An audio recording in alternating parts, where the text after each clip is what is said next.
This is a picture of an altar. இது ஒரு பலிபீடத்தின் படமாக இருக்கிறது. It is the altar of that god of the Greeks that I told you, Zeus, the god of gods, the supreme god of the Greeks. இது கிரேக்க தேவர்களில் மகாதேவனாய் இருக்கிற Zeus என்பவனுடைய பலிபீடமாய் இருக்கிறது. This altar was first made in Turkey. இந்த பலிபீடமானது முதலாவது துருக்கி தேசத்தில் அது உண்டாக்கப்பட்டது. This altar is about 2000 years old. இந்த பலிபீடம் ஏறக்குறைய 2000 ஆண்டுகள் பழமையானது. When the first century church existed, this altar was there. முதலாம் நூற்றாண்டு சபை உயிரோடு இருந்த ஜீவனோடு இருந்த காலத்தில் இந்த பலிபீடமும் இருந்தது. In fact, this altar is mentioned in the Bible. இன்னும் குறிப்பாக சொல்ல வேண்டும் என்றால் இந்த பலிபீடத்தை பற்றி வேதத்திலும் நாம் வாசிக்கலாம். In Turkey is a place called Pergamos. துருக்கி தேசத்திலே பெர்கமாஸ் என்று சொல்லப்படுகிற ஒரு இடம் இருக்கிறது. In that Pergamos is a church that existed in the first century. அந்த பெர்கமாஸ் என்கிற இடத்திலே முதலாம் நூற்றாண்டில் இருந்ததான ஒரு சபையும் இருக்கிறது. In that Pergamos was this altar. அந்த பெர்கமாஸ் என்கிற இடத்திலே தான் இந்த பலிபீடம் இருந்தது. Now see what the Bible calls that altar. வேதம் அந்த பலிபீடத்தை எப்படி அழைக்கிறது என்பதை இப்பொழுது நாம் பார்ப்போம். Turn to Revelation chapter 2. வெளிப்படுத்தின விசேஷம் 2ஆம் அதிகாரம் and read verse 13. 13ஆம் வசனத்தை வாசிப்போம். உன் கிரியைகளையும் சாத்தானுடைய சிங்காசனம் இருக்கிற இடத்தில் நீ குடியிருக்கிறதையும் நீ என் நாமத்தை பற்றிக் கொண்டிருக்கிறதையும் சாத்தான் குடிகொண்டிருக்கிற இடத்திலே உங்களுக்குள்ளே எனக்கு உண்மையுள்ள சாட்சியான அந்திப்பா என்பவன் கொல்லப்பட்ட நாட்களிலும் என்னை பற்றும் விசுவாசத்தை நீ மறுதலியாமல் இருந்ததையும் அறிந்திருக்கிறேன். I know thy works and where thou dwellest, even where Satan's seat is, and thou holdest fast my name and hast not denied my faith, even in those days wherein Antipas was my faithful martyr, who was slain among you, where Satan dwelleth. So what the Greeks called their supreme God, and what the Greeks called the altar of their supreme god Zeus, the Bible calls Satan's seat, because it was in Pergamos, and that's why God is telling them, I know where your church is, it's right where Satan's seat is. எந்த தேவனை Zeus தேவனை கிரேக்கர்கள் தங்களுடைய மகாதேவன் என்று அழைத்தார்களோ, எதை அவனுடைய பலிபீடம் என்று அழைத்தார்களோ, தேவன் அவனை சாத்தான் என்றும் அவனுடைய பலிபீடத்தை சாத்தானுடைய சிங்காசனம் என்றும் அழைக்கிறார். தேவன் இந்த பெர்கமாஸ் அல்லது பெர்கமு சபையை பார்த்து சொல்லுகிறார், சாத்தானுடைய சிங்காசனம் இருக்கிற இடத்திலே உங்களுடைய சபை இருக்கிறதை நான் அறிந்திருக்கிறேன். Now see what is happening to this Satan's seat. இந்த சாத்தானின் சிங்காசனத்துக்கு இப்பொழுது சம்பவித்துக் கொண்டிருக்கிறது என்ன? No, it's almost 2000 years. 2000 ஆண்டுகள் கடந்தோடி விட்டது. So it became a ruin and it went underground. அது பாழடைந்து அப்படியே பூமிக்குள் புதைந்து விட்டது.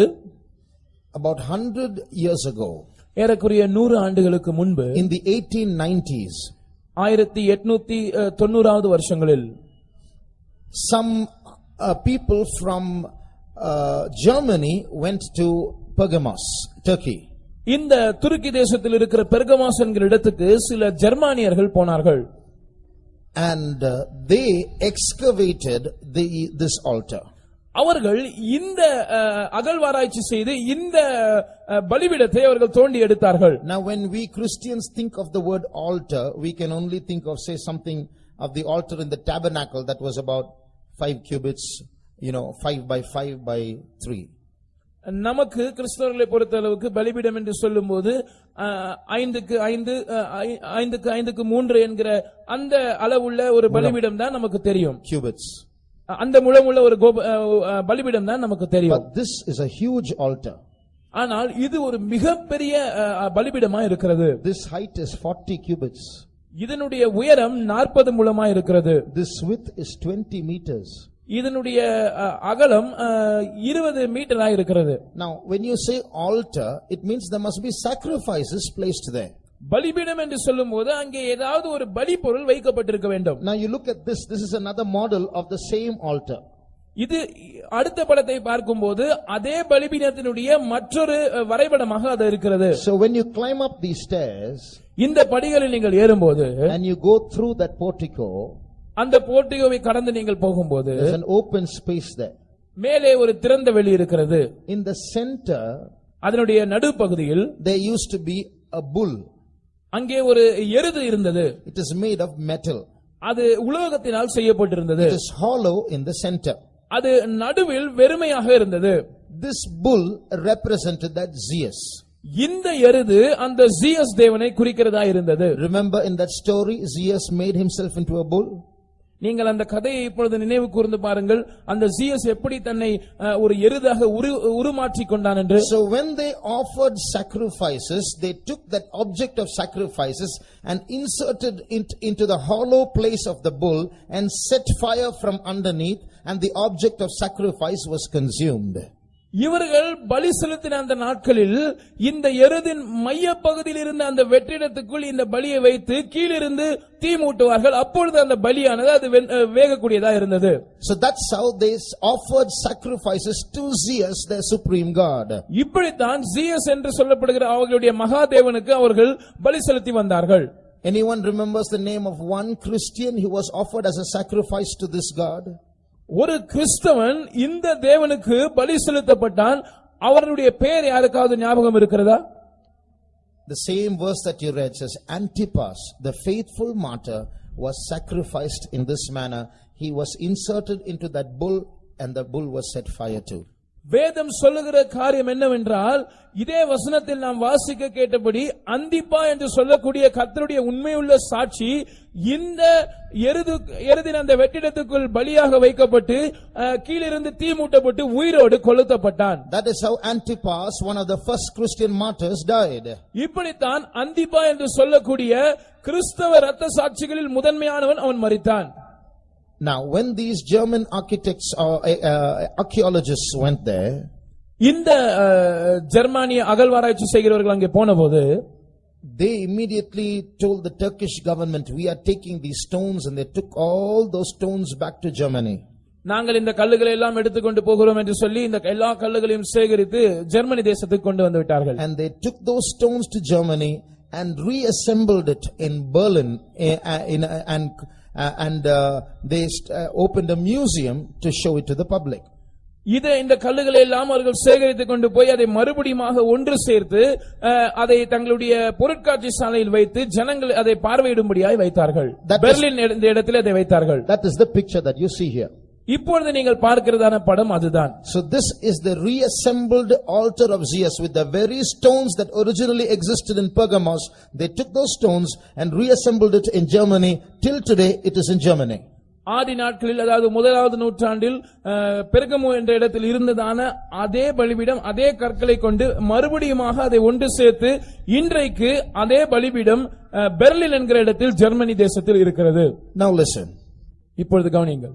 In the year 1937, 1927 வருஷத்தில் 37 வருஷத்தில் Hitler, the ruler of Germany, Germany தேசத்தை ஆண்டு வந்ததான Hitler, one of his architects saw this altar and made a similar pedestal for Hitler to stand and preach on.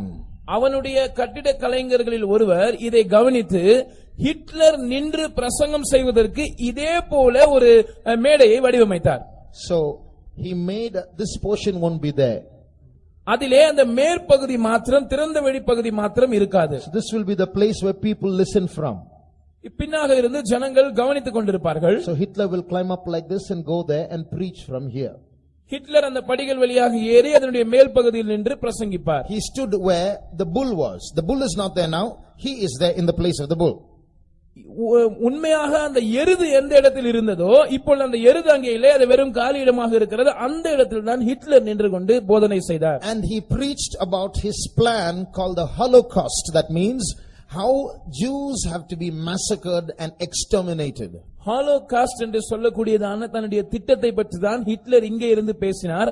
அந்த திட்டம் என்னவென்றால் எப்படி யூதர்களை ஒட்டுமொத்தமாக கொலை செய்வது.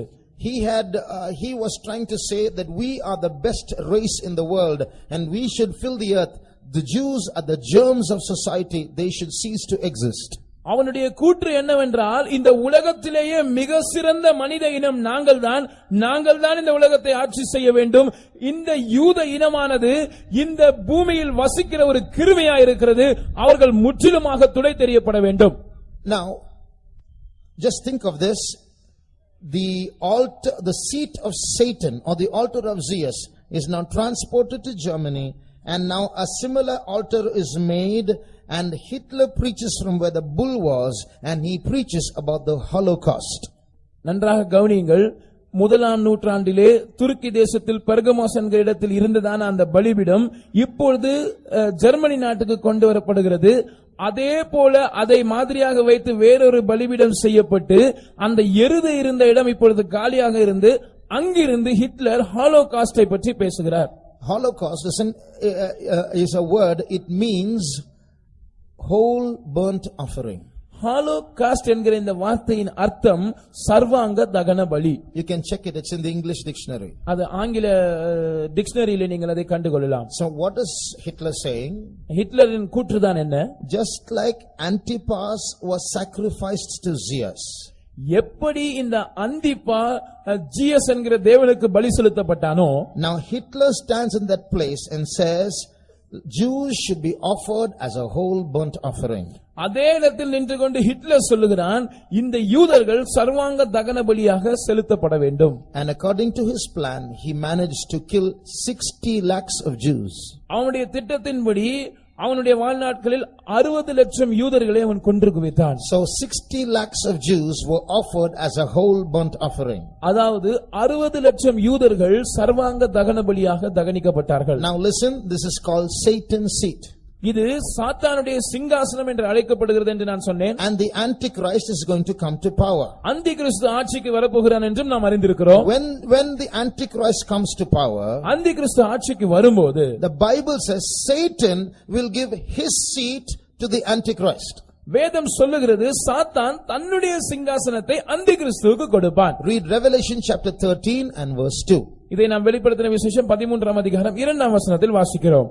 நான் கண்ட மிருகம் சிறுத்தையை போல் இருந்தது. அதன் கால்கள் கரடியின் கால்களைப் போலவும் அதன் வாய் சிங்கத்தின் வாயைப் போலவும் இருந்தன. வலு சர்ப்பமானது தன் பலத்தையும் தன் சிங்காசனத்தையும் மிகுந்த அதிகாரத்தையும் அதற்கு கொடுத்தது. And the beast which I saw was like unto a leopard, and his feet were as the feet of a bear, and his mouth as the mouth of a lion, and the dragon gave him his power and his seat and great authority. So what's going to happen?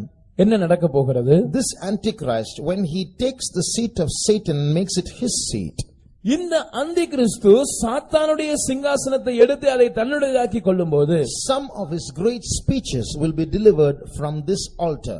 அவனுடைய பேச்சுகளில் சில முக்கியமான பேச்சுகள் இந்த பலிபீடத்திலிருந்து அது கொடுக்கப்படும். Now whether this altar is going to remain in Germany or whether it's going to be shifted, we are yet to see.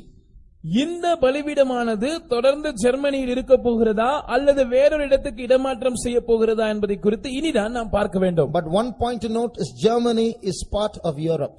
ஆனால் குறிக்கப்பட வேண்டிய ஒரு காரியம், ஜெர்மனி ஐரோப்பா கண்டத்தின் ஒரு பகுதியாய் இருக்கிறது. So just like Hitler spoke from Satan's seat, the Antichrist is going to speak from Satan's seat.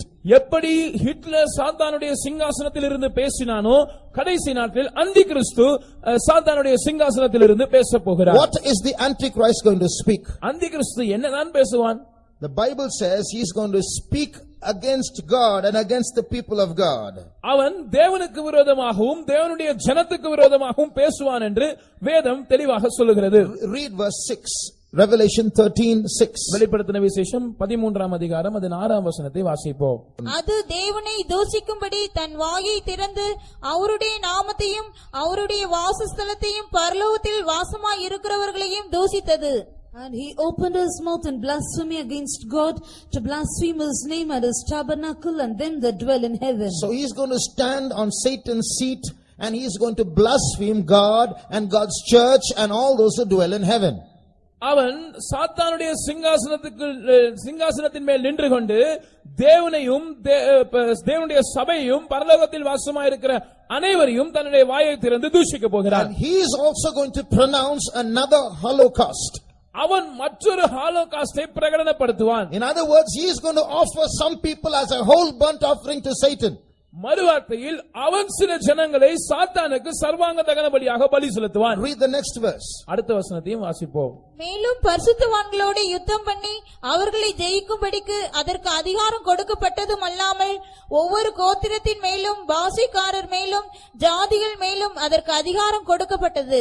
And it was given unto him to make war with the saints and to overcome them, and power was given him over all kindreds and tongues and nations. So he has been given power, or he assumes power to kill the saints of God or Christians. அவனுக்கு பரிசுத்தவான்களை அல்லது கிறிஸ்தவர்களை கொலை செய்யும்படியாக அதிகாரம் கொடுக்கப்படுகிறது, அல்லது அந்த அதிகாரத்தை அவன் தன் மேல் எடுத்துக் கொள்ளுகிறான். In other words, he is going to allure Christians who are left behind when Jesus comes, either join me or get killed. மறுவார்த்தையில் இயேசு வரும்போது கைவிடப்பட போகிற பரிசுத்தவான்களை அவன் தன்னிடமாய் நயங்காட்டி அழைப்பான், நீங்கள் என்னை பின்பற்றுங்கள் அல்லது நீங்கள் மரிக்க வேண்டும். So the Christian world is going to fall into a trap. கிறிஸ்தவ உலகமானது இவ்விதமாக ஒரு கண்ணியில் அகப்பட போகிறது. Oh Christian brother, sister, if you are left behind when Jesus comes, woe unto you. கிறிஸ்தவ சகோதரனே சகோதரியே, இயேசு வரும்போது நீங்கள் கைவிடப்படுவீர்கள் என்றால் உங்களுக்கு ஐயோ. Remember, when the Antichrist kills you and offers you as an offering, he is not going to kill you quickly. அந்தி கிறிஸ்து உங்களை கொலை செய்து உங்களை சர்வாங்க தகன பலியாக பலி செலுத்தும் போது உங்களை ஒரு நிமிஷத்தில் சீக்கிரத்தில் கொல்லுவிட மாட்டான். His program, his agenda is not in getting rid of you. His agenda is in getting you to submit to him. அவனுடைய செயல் திட்டம் அல்லது அவனுடைய உள்நோக்கம் உங்களை கொலை செய்து உங்களை காலி பண்ண வேண்டும் என்பது அல்ல. நீங்கள் அவனுக்கு உங்களை ஒப்படைக்கும் வரைக்கும் அவன் உங்களை துன்புறுத்துவான். A terrible persecution is going to come against the church of God after Jesus comes and also before Jesus comes. கிறிஸ்துவின் இரண்டாம் வருகைக்கு பின்பாகவும் கிறிஸ்துவின் இரண்டாம் வருகைக்கு முன்பாகவும் கூட தேவனுடைய சபைக்கு ஒரு பயங்கரமான துன்புறுத்தல் ஏற்பட போகிறது. Antichrist will work in person after Jesus comes. The spirit of the Antichrist will work when before Jesus comes. இயேசு கிறிஸ்துவின் வருகைக்கு பின்பாக எழுத்தின்படியாகவே அந்தி கிறிஸ்து ஒரு ஆளாக இருந்து சபையை துன்புறுத்துவான். கிறிஸ்துவின் வருகைக்கு முன்பாக அந்தி கிறிஸ்துவின் ஆவி சபையை உபத்திரவப்படுத்தும். Tomorrow evening we are going to see how the church of God is going to be trapped by its enemies, demonic powers using human beings, and we are going to we are going to be surrounded by enemies. எப்படி தேவனுடைய சபையானது தன்னுடைய சத்துருக்களால் எதிராளிகளால் ஒரு சூழப்பட்டு ஒரு ஆபத்தில் சிக்க போகிறது என்பதை நாளைக்கு நாம் கவனிப்போம். But God is going to give us the deliverance. ஆனால் தேவன் நமக்கு விடுதலை கொடுப்பார். But then we should be ready to live and to die for Jesus. ஆனால் இயேசுவுக்காக ஜீவிக்கவும் தேவைப்பட்டால் இயேசுவுக்காக மரிக்கவும் நாம் ஆயத்தமாய் இருக்க வேண்டும். As I speak these bold words, இந்த தைரியமான வார்த்தைகளை நான் சொல்லும்போது I don't say that I am bold to die for Jesus come. If someone points a gun at me now, I don't know what my reaction will be.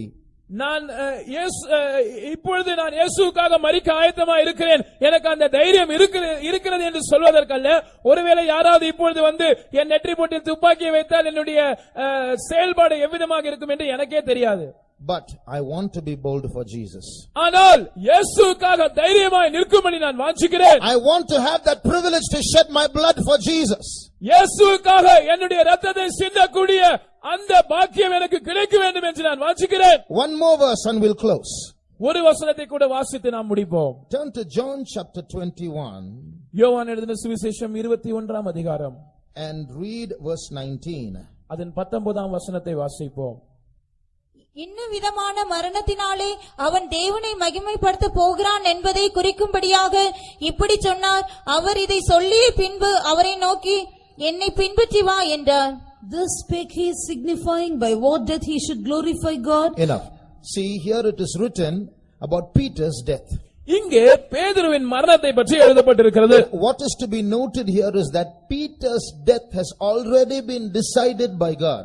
ஆனால் இங்கே நாம் கவனிக்க வேண்டிய காரியம் என்னவென்றால், பேதுரு மரணம் அடைவதற்கு முன்பதாகவே அவருடைய மரணம் தேவனால் தீர்மானிக்கப்பட்டது. God has not only decided that Peter should die, God has also decided what kind of death, inna vidhamana maranam, what kind of death he should die. பேதுரு மரிக்க வேண்டும் என்பதை மாத்திரம் தேவன் தீர்மானிக்கவில்லை, அவன் இன்ன விதமாக மரிக்க வேண்டும் என்பதையும் அவர் தீர்மானித்தார். Is it possible that God has also decided what kind of death you and I should die? ஒருவேளை அப்படி என்றால் நானும் நீங்களும் இன்ன விதமான மரணத்தை மரிக்க வேண்டும் என்றும் தேவன் தீர்மானித்திருப்பார். If God has decided about you and me that we should shed our blood for Jesus, how many are ready to do that? ஒருவேளை நீங்களும் நானும் இயேசுவுக்காக நம்முடைய ரத்தத்தை சிந்த வேண்டும் என்று தேவன் தீர்மானித்திருந்தால் எத்தனை பேர் அப்படி செய்ய ஆயத்தமாக இருக்கிறீர்கள்? We have come to a point in church history where we are not going to die ordinary deaths. Many of you seated here will have to shed their blood for Jesus. நாம் வந்திருக்கிற காலகட்டம் சபை சரித்திரத்தின் இப்படிப்பட்ட காலகட்டமாக இருக்கிறது. இதில் நாம் சாதாரண மரணத்தை மரிக்க போவதில்லை. நம்மில் அநேகர் இரத்த சாட்சியாய் மரிக்க போகிறோம். Many of you who are seated here, God has already appointed a martyrdom for you. இங்கே உட்கார்ந்திருக்கிற உங்களில் அநேகருக்கு ஆண்டவர் ஒரு இரத்த சாட்சியின் மரணத்தை ஏற்கனவே தீர்மானித்து விட்டார். Are you scared? பயமா இருக்கிறதா? There is a saying in English. ஆங்கிலத்தில் இப்படி ஒரு பழமொழி இருக்கிறது. I am trapped between the devil and the deep sea. நான் பிசாசுக்கும் ஆழமான கடலுக்கும் இடையே சிக்கி இருக்கிறேன். Like the Israelites were trapped between the Egyptians and the sea. எப்படி இஸ்ரவேல் ஜனங்கள் எகிப்தியராலும் இந்த பக்கம் ஆழமான கடலினாலும் அதன் மத்தியில் அவர்கள் எப்படி அகப்பட்டார்களோ, if you don't get ready to die for Jesus, இயேசுவுக்காக மரிக்க நீங்கள் ஆயத்தமாக இல்லாவிட்டால், you say, oh, I want to live, and you go and run away, you'll have to fall into the hands of the Antichrist and worship him and die a sinner's death. ஐயோ, நான் உயிர் வாழ விரும்புகிறேன், இயேசுவுக்காக மரிக்க எல்லாம் என்னால் முடியாது என்று நீங்கள் மறுதலித்து விட்டு உங்களுடைய சொந்த வழியை பின்பற்ற ஆரம்பித்தால், நீங்கள் அந்தி கிறிஸ்துவின் கையில் அகப்பட்டு அவனுக்கு உங்களை ஒப்படைத்து ஒரு பாவியை போல மரிக்க வேண்டியிருக்கும். So in any way you have to die. You're between the devil and the deep sea. எப்படி என்றாலும் ஆழமான கடலின் மத்தியில் பிசாசின் மத்தியில் நாம் மரிக்கத்தான் வேண்டும். How are you going to die?